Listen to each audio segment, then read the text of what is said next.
Olá pessoal, nosso encontro de hoje nós iremos falar numa das principais demonstrações contábeis que são apresentadas pela empresa, que é o nosso balanço patrimonial.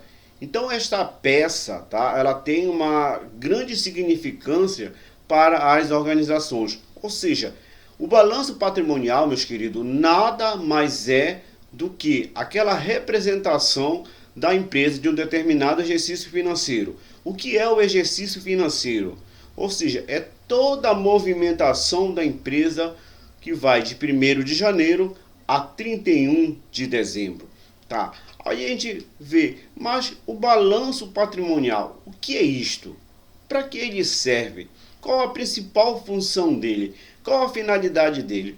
Então, meus queridos, o balanço patrimonial nada mais é do que aquela representação fidedigna das demonstrações contábeis daquele período que foram escrituradas, tá? Ou seja, tudo que foi demonstrado no exercício financeiro, todas as movimentações financeiras da empresa. Então o balanço ele pode ser como, digamos, um diagnóstico de tudo o que acontece na empresa de 1º de janeiro a 31 de dezembro. E o balanço ele é composto por 3 quadros: o ativo, e o passivo e o patrimônio líquido. No ativo, meus queridos, nós vamos ter 2 grupos, o ativo circulante e o ativo não circulante. Do outro lado, tá, que nós chamamos de passivo, nós teremos o passivo circulante e o passivo não circulante, mais o patrimônio líquido. Então, vejamos o que é o ativo, tá? O ativo nada mais é que são o quê? Os bens e direitos da organização. O que são bens? É todo o que a empresa possui. Bens, direitos, é tudo que ela tem a receber. Por isso o nome direito. Então lá no ativo nós temos o grupo do ativo circulante, tá? Por que este nome circulante? Porque é tudo o que circula a curto prazo, ou seja, dentro do exercício, entendendo melhor. Por isso o nome é ativo circulante. Então nós temos as caixas, tá?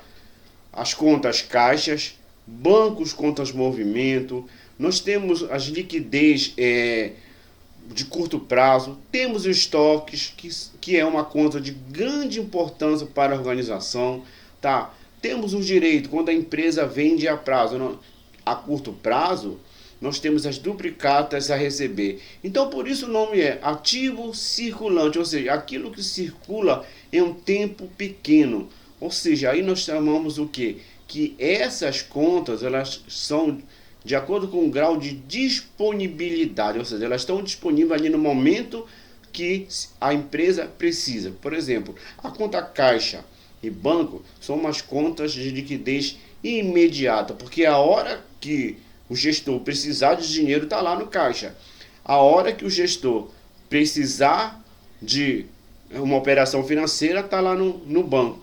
Já as contas estoques, as contas duplicadas a receber, são dinheiros, mas são dinheiros que estão parados, que precisam se transformar, por exemplo, o estoque. O estoque precisa se transformar em venda para se converter em moeda, caso a empresa venda à vista. Porque se a empresa vender faturado, aquela venda ela vai se converter em um direito que nós chamamos de duplicatas a receber.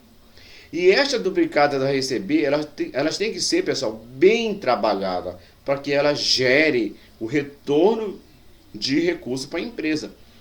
Então, às vezes, é preocupante quando a empresa tem um estoque muito alto ou a conta de duplicatas a receber muito alta. Isso vai afetar lá, que nós vamos estudar mais lá para frente, na nossa liquidez corrente. Então é perigoso nós termos essas contas em um alto nível de valor, tá? Por quê? Porque essas contas ainda irão se converter em dinheiro, tá? Então, no ativo circulante a curto prazo, nós vamos ter essas contas, ou seja, as contas do dia a dia da empresa, da movimentação da empresa no seu dia a dia, das atividades operacionais. Por que atividades operacionais? São as operações desenvolvidas com a empresa de acordo com o seu ramo de negócio. Já no ativo não circulante, nós temos as contas de uma duração mais longa, que ultrapassam um exercício financeiro. Tá? E nós temos as 3 contas tradicionais, que são com os 3 Is: o imobilizado, o intangível e o investimento, tá?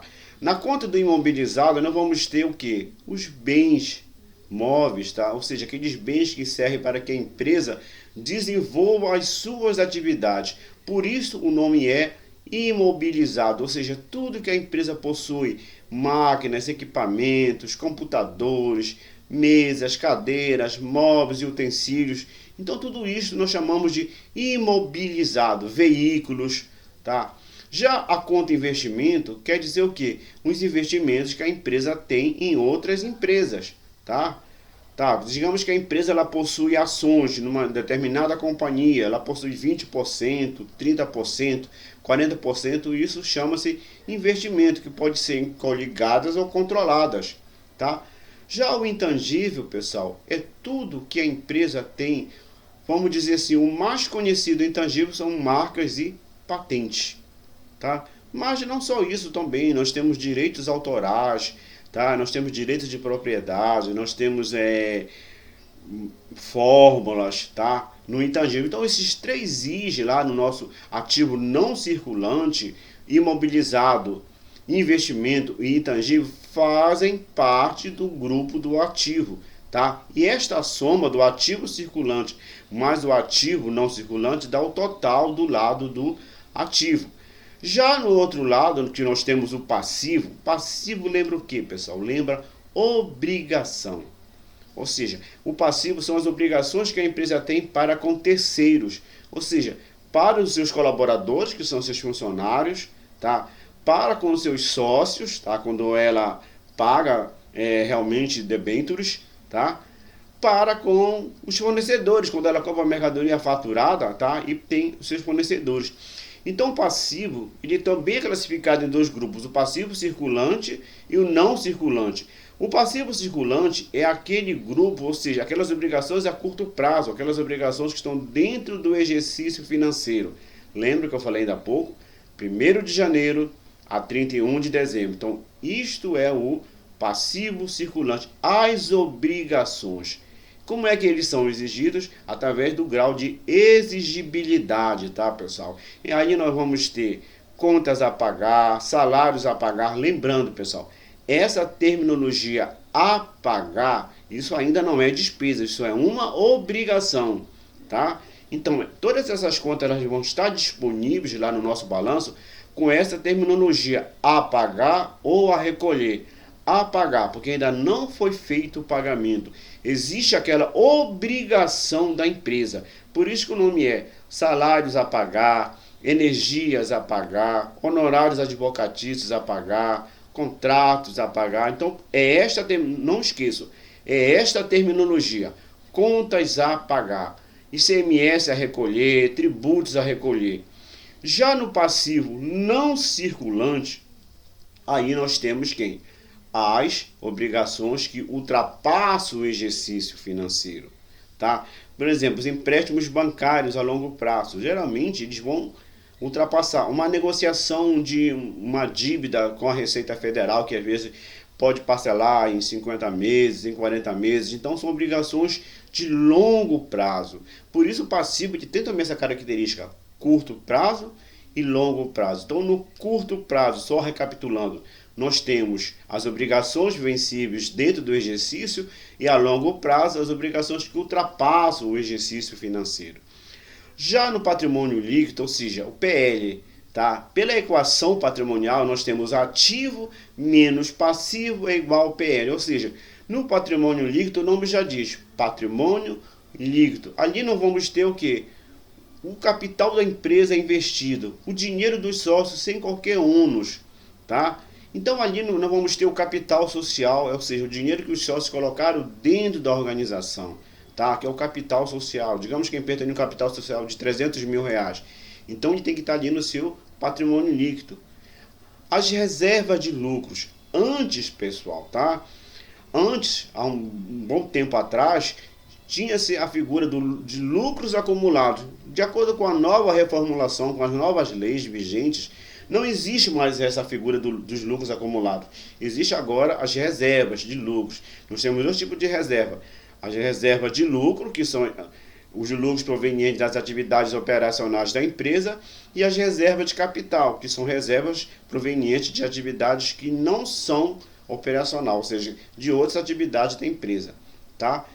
Podemos ter prejuízo? Sim, caso a empresa tenha alguma operação que tenha prejuízo, então lá no patrimônio líquido ele vai reduzir o PL, ou seja, ele vai subtrair, tá?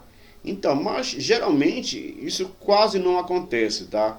Em grandes empresas, geralmente porque hoje, pessoal, o principal objetivo da empresa, dos seus sócios, é buscar o retorno do seu capital investido. Então, o balanço patrimonial, ele traz essa figura, tá, de demonstrar de maneira estática. Por que estática? Porque naquele período, tá, de 360 dias, de 1º de janeiro a 31 de dezembro, a atual situação financeira. E é dali que nós tiramos parâmetros para análise, tá? É dali que nós fazemos análise horizontal, análise vertical, ou seja, o comportamento de cada conta dentro do seu grupo, como é que ela pode impactar no resultado, tá? Como é que aquela conta ela pode impactar no índice financeiro. Então o balanço patrimonial, pessoal, por isso que o nome é que equilíbrio das contas do ativo tem que dar igual ao passivo. Ou seja, se o meu ativo deu 1 milhão, a soma do meu passivo mais o patrimônio líquido tem que dar 1 milhão. Contabilidade, meus queridos, é algo exato. Então não pode eu ter lá no meu ativo lá 950 mil e ter um passivo aqui de 1 milhão. Alguma coisa está errada, tá? Então essas contas elas têm que bater o ativo passivo. Por isso, antes da construção do balanço, passa-se pelo método das partidas dobradas, ou seja, é um mecanismo de escrituração que vai envolver débito, crédito. Acabando esse método das partidas dobradas, tá? Vai-se para o balancete de verificação, para verificar se todas as contas foram escrituradas de maneira correta, tá? E depois vai ter as contas de encerramento de exercício, para poder fechar o balanço, tá?